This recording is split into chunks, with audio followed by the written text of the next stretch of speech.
Emily thought she had it all figured out, the perfect home in a pristine suburban neighborhood.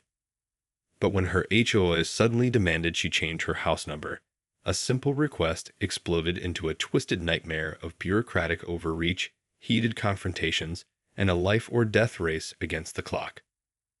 Emily stared in disbelief at the letter from the HOA, her hands trembling.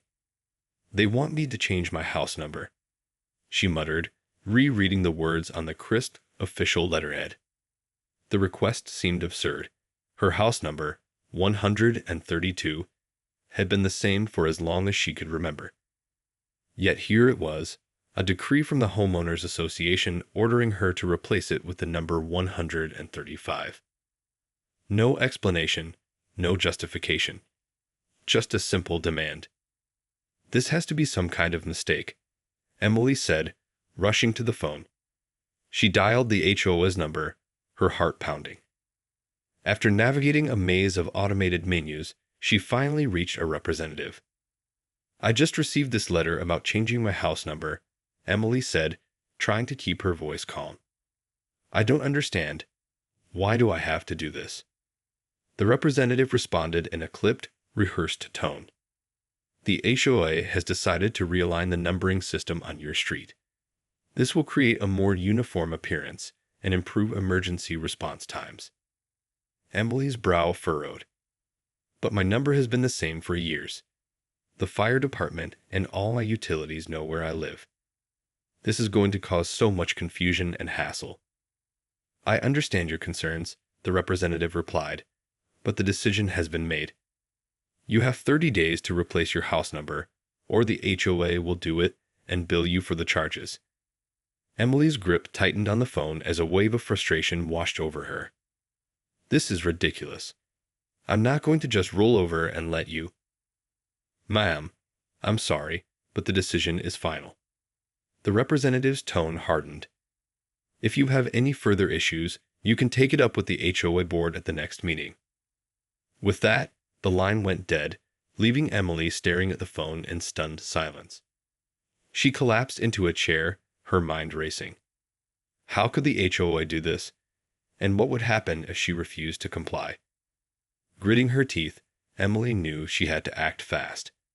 Grabbing her car keys, she rushed out the door, determined to get to the bottom of this bizarre situation before it spiraled out of control. Emily's tires squealed as she pulled into the HOA's sprawling office complex. Bursting through the front doors, she marched up to the reception desk, her eyes flashing with determination. "I need to speak to whoever is in charge of this ridiculous house number change immediately," she demanded. The receptionist, a middle-aged woman with perfectly coiffed hair, looked taken aback. "I'm sorry, ma'am, but you'll need to make an appointment to see the HOA president. We have a very busy schedule." "This can't wait," Emily insisted. "My house number has been the same for over a decade, and now you're telling me I have to change it? That's completely unacceptable." The receptionist frowned, sensing Emily's rising frustration. "I understand your concern, but the HOA has made this decision as part of a street-wide renumbering project. It's meant to improve emergency response times and create a more uniform appearance." "Improve emergency response times?" Emily scoffed. "My number is the same one the fire department, police, and all my utilities have had for years. This is just going to cause chaos and confusion." "I'm sorry, but the decision has been made." The receptionist's tone hardened. "If you have any issues, you'll need to address them at the next HOA meeting." Emily's eyes narrowed. "Well, I'm not leaving until I can talk to someone in charge. This is my home we're talking about, and I'm not going to let the HOA just steamroll over me." Sensing the impending confrontation, a beefy security guard approached, his hand resting on his hip. "Is there a problem here, ma'am?" Emily whirled around, her voice rising. "Yes, there's a problem. This HOA is trying to force me to change my house number for no good reason, and I'm not going to just stand by and let it happen." The security guard took a step forward, his expression stern. "Ma'am, I'm going to have to ask you to leave the premises if you continue to cause a disturbance. Emily's heart raced as she realized the situation was spiraling out of control. But she refused to back down. Not until I can talk to someone who can actually do something about this. The confrontation was quickly escalating, and Emily knew she had to find a way to get her voice heard before things turned ugly. As the security guard moved to escort her out, a sudden realization struck her. The fire department. They would have to be notified of any house number changes, and surely they would see the absurdity of the HOA's demands. Seizing on this glimmer of hope, Emily made a split-second decision. "Fine, I'll leave," she said, holding up her hands in a gesture of surrender. "But you can be sure I'm going straight to the fire department to make sure they know about this ridiculous plan of yours." The security guard paused, uncertainty flickering across his face.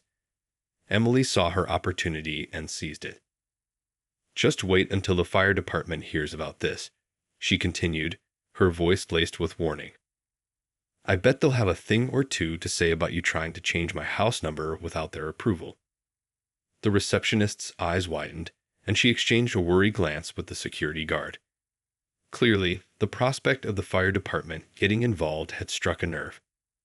With that, Emily turned on her heel and strode out of the HOA office, her mind racing. She had to get to the fire department before the HOA had a chance to cover their tracks.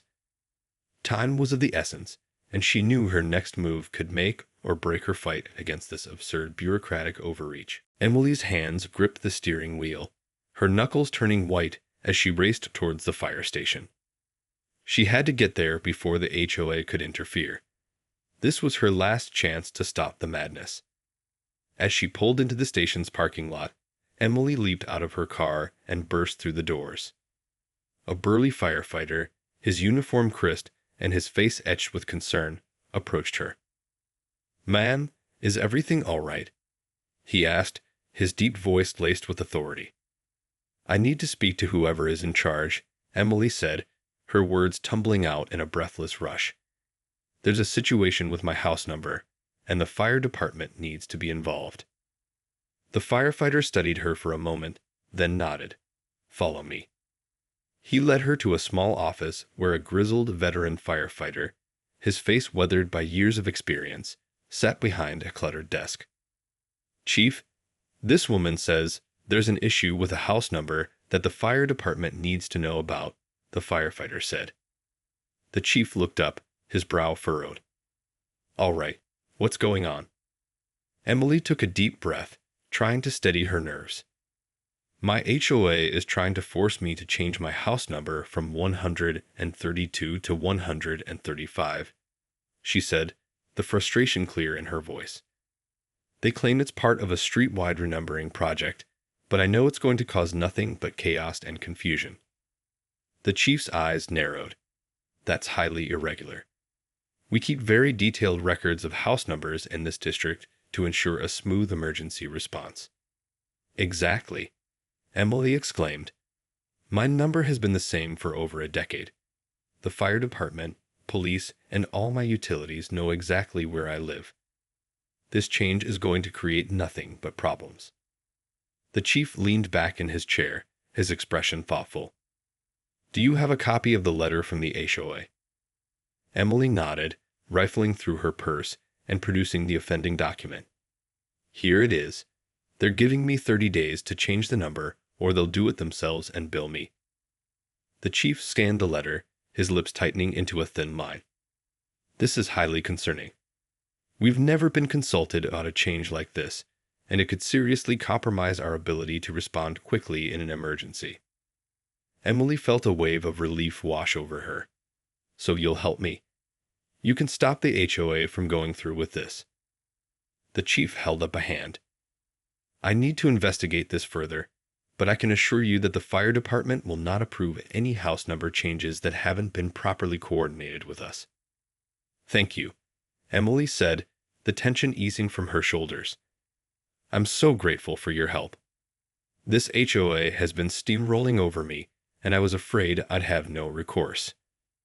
The chief nodded, his expression grim. "You were right to come to us. We take the safety of our community very seriously, and we won't let the HOA put anyone's life at risk with this kind of reckless decision. Emily felt a surge of hope. With the fire department on her side, she might just have a chance of winning this battle against the HOA's bureaucratic overreach. But she knew the fight was far from over. The HOA was not going to back down without a fight, and she would have to be ready for whatever tactics they tried next. Emily returned home, her mind racing with the events of the day. She knew the fire department's involvement was a significant development, but she also knew the HOA wouldn't give up without a fight. As she settled onto her couch, her phone suddenly buzzed. Glancing down, she saw it was the HOA president calling. With a deep breath, she answered. "Hello. Mrs. Langford, this is Sarah from the HOA board," a clipped voice said on the other end of the line. "I understand you've been causing quite a stir at our office today." Emily steeled herself, her grip tightening on the phone. "I was simply trying to understand why the HOA is forcing me to change my house number. It's an absurd and unnecessary request that's going to create all sorts of problems." "The decision has been made, Mrs. Langford," Sarah replied, her tone unyielding. "The new numbering system will provide greater consistency and improve emergency response times for the entire neighborhood." "But the fire department hasn't approved this change," Emily shot back. "They're just as concerned about the potential for confusion and delays as I am." There was a brief pause on the other end of the line. The fire department. Sarah's voice carried a hint of uncertainty. "I'm not aware of any issues with them." "Well, you're about to be," Emily said, her confidence growing. "I went straight to the fire station after leaving your office, and they are adamant that they won't approve this house number change." Another pause, this one longer. When Sarah spoke again, her voice had a distinct edge. "Mrs. Langford, I would strongly advise you to reconsider your actions. The HOA board has made its decision, and you will be required to comply." "Or what?" Emily challenged. "You'll find me. Send in your security goons to force me to change the number." "I'm warning you, Mrs. Langford," Sarah said, her voice lowering to a dangerous tone. "If you continue to interfere with the HOA's directives, there will be consequences." Emily felt a chill run down her spine, but she refused to back down. "The fire department is on my side, Sarah. They won't let you put my safety at risk with this ridiculous number change. So you can take your threats and shove them." With that, she ended the call, her heart pounding. She knew the HOA president wouldn't take this lying down, but she also knew she had the upper hand. The fire department's involvement had thrown a wrench in the HOA's plans, and Emily was determined to use that to her advantage. As she set her phone down, a thought occurred to her. What if the HOA tried to retaliate in some other way? They had already threatened consequences, and Emily couldn't shake the uneasy feeling that they weren't done fighting. Resolving to stay vigilant, Emily began to consider her next move. She knew she couldn't let her guard down, not when the stakes were this high.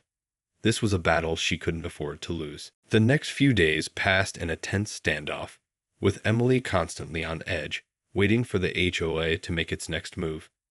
She knew they wouldn't give up without a fight, and she needed to be prepared. One afternoon, as she was pulling into her driveway, she noticed a strange vehicle parked down the street, a nondescript white van that seemed out of place in the otherwise pristine neighborhood. Her heart raced as she wondered if it could be connected to the HOA's retaliation. Hurrying inside, Emily quickly locked the doors and checked her security system. Everything appeared normal, but she couldn't shake the unsettling feeling that she was being watched. Determined to get to the bottom of this, she decided to pay a visit to her neighbor, Mrs. Hendricks, a kind, elderly woman who had lived on the street for decades. Emily knocked on the door, and Mrs. Hendricks greeted her with a warm smile. "Emily, dear, what a lovely surprise. Come in, come in." "Thank you, Mrs. Hendricks," Emily said, stepping inside. "I'm sorry to bother you, but I wanted to ask if you've noticed anything unusual going on in the neighborhood lately." Mrs. Hendrick's brow furrowed. Unusual? What do you mean, dear? Well, I noticed a strange van parked down the street, and I can't help but feel like I'm being watched, Emily explained, her voice tinged with concern. Mrs. Hendrick's eyes widened. Oh my, that does sound rather unsettling. I haven't noticed anything out of the ordinary, but I'll certainly keep an eye out. Emily nodded, grateful for the older woman's concern. I just can't help but feel like the HOA is up to something. They're furious that I went to the fire department about the house number change, and they've threatened retaliation. Mrs. Hendricks tutted sympathetically. Those HOA folks can be a pushy bunch, can't they? Always trying to maintain their perfect little image, no matter who they have to steamroll over. Exactly, Emily exclaimed, and I'm worried they might try to do something drastic. I mean, what if they try to vandalize my house or something? Mrs. Hendricks reached out and patted Emily's hand reassuringly. Now, dear, let's not jump to conclusions. I'm sure the HOA knows better than to try anything that bold. They may be stubborn, but they're not stupid. Emily sighed, some of the tension leaving her shoulders. I suppose you're right. But I can't help but feel on edge, you know. I just want this whole mess to be over. I understand, dear, Mrs. Hendricks said, her voice soothing. Just try to stay vigilant, and don't hesitate to call the police if you see anything suspicious. I'll keep an eye out as well, and let you know if I notice anything unusual. Emily nodded, feeling a little reassured. She thanked Mrs. Hendricks and headed back home, her mind racing. She knew the HOA was desperate to maintain control, and she couldn't shake the feeling that they had something more sinister up their sleeve. As she locked the door behind her, Emily resolved to be on high alert. She wouldn't let the HOA bully her into submission, no matter what they tried. This was her home, and she was determined to fight for it. The next few days passed in a tense and uneasy silence. Emily remained vigilant, keeping a close eye on her home and the surrounding neighborhood, but she saw no further signs of the suspicious white van or any other unusual activity. Just as she was beginning to let her guard down, a knock at the door sent her heart racing. Peering through the peephole, she was relieved to see it was only a delivery person, holding a large package.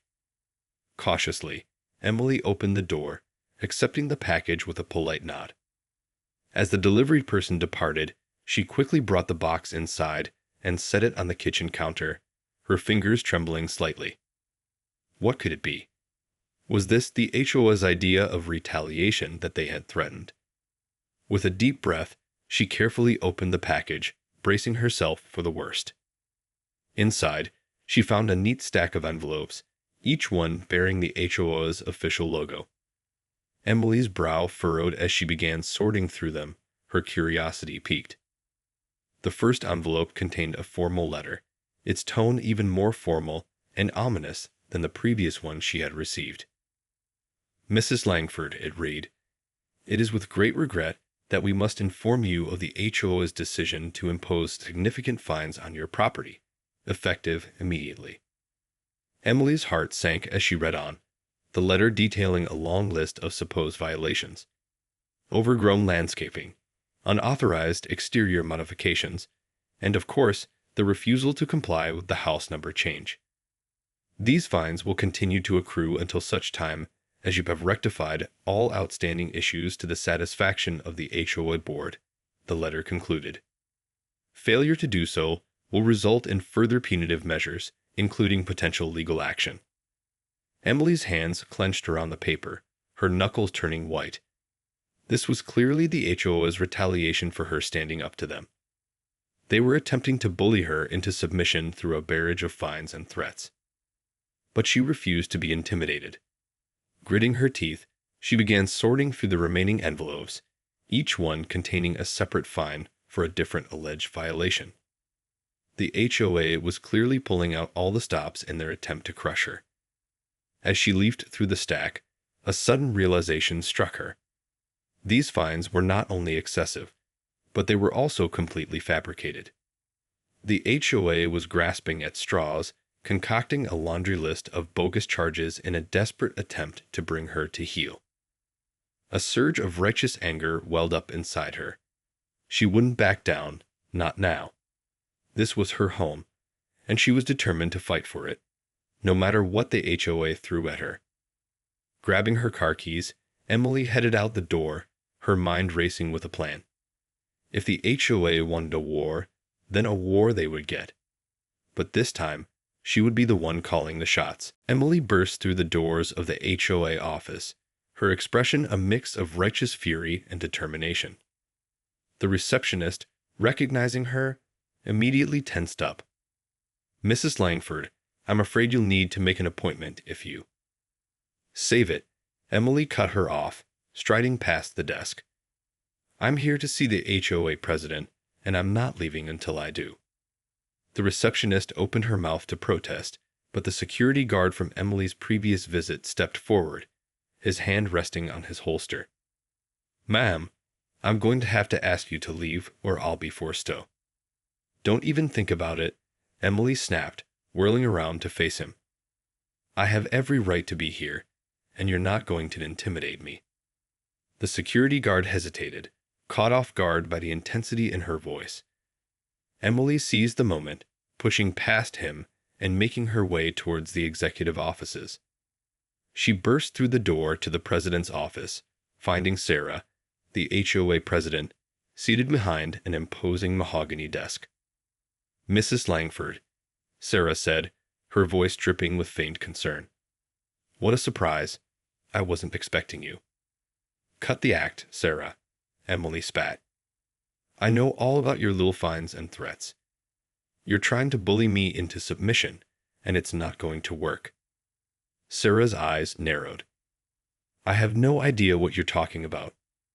The HOA is merely enforcing our community guidelines, as we are required to do."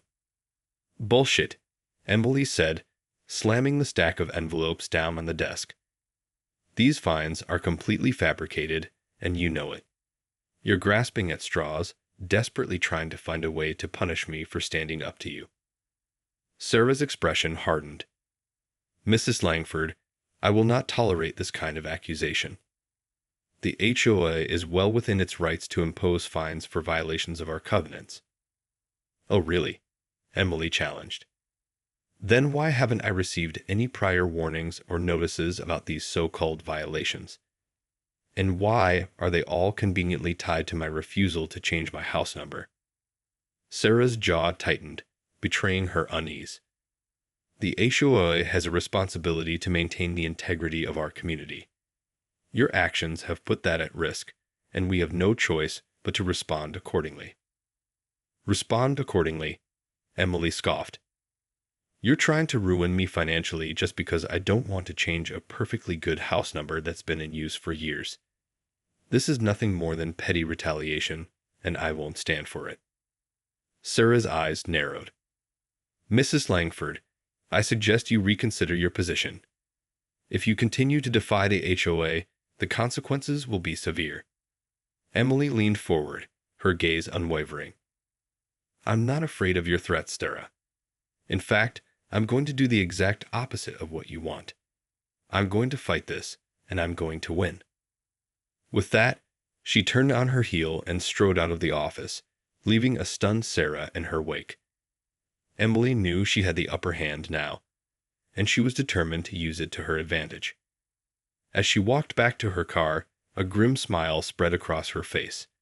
The HOA had made a grave mistake in underestimating her resolve. This war was far from over, and Emily was ready to do whatever it took to protect her home and her family. In the days that followed, Emily's determination only grew stronger.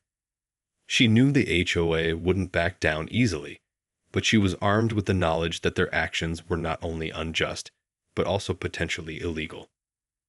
Reaching out to a local attorney, Emily laid out the details of her battle with the HOA.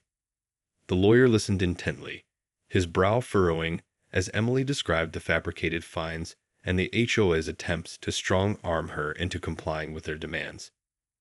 "This is a clear case of abuse of power," the lawyer said, his voice grave. "The HOA is overstepping its authority, and we have grounds to take legal action." Emily felt a surge of relief, but also a sense of trepidation. She knew this battle was only going to get more intense, but she was ready to fight. With the lawyer's guidance, Emily filed a formal complaint with the local authorities, detailing the HOA's actions and their refusal to cooperate with the fire department's concerns. She also reached out to her neighbors, rallying support and informing them of the HOA's unlawful tactics. The community response was immediate and overwhelming. Neighbors flooded the HOA's offices with calls and emails, demanding that they halt their campaign against Emily. The local media also caught wind of the story, and soon, the HOA's actions were making headlines. Faced with the growing public outcry and the threat of legal action, the HOA had no choice but to back down. In a terse statement, they announced that they were rescinding the house number change directive and would be reimbursing Emily for the unjust fines. As for the suspicious white van, it turned out to be a contractor hired by the HOA to secretly change Emily's house number in the dead of night. But thanks to the vigilance of her neighbor, Mrs. Hendricks, the plan was foiled, and the contractor was forced to leave empty-handed. In the end, Emily's unwavering determination and the support of her community had won the day. The HOA's attempts to bully and intimidate her had backfired spectacularly, and they were left with no choice but to admit defeat. As Emily stood in front of her home, the familiar number 132 proudly displayed, she couldn't help but feel a sense of triumph. This battle had been a hard-fought one, but she had emerged victorious, a testament to the power of standing up for what's right, no matter the odds. With a deep breath, Emily turned and headed inside, ready to move on with her life, secure in the knowledge that her home and her family were safe, all thanks to her refusal to back down in the face of the HOA's relentless assault.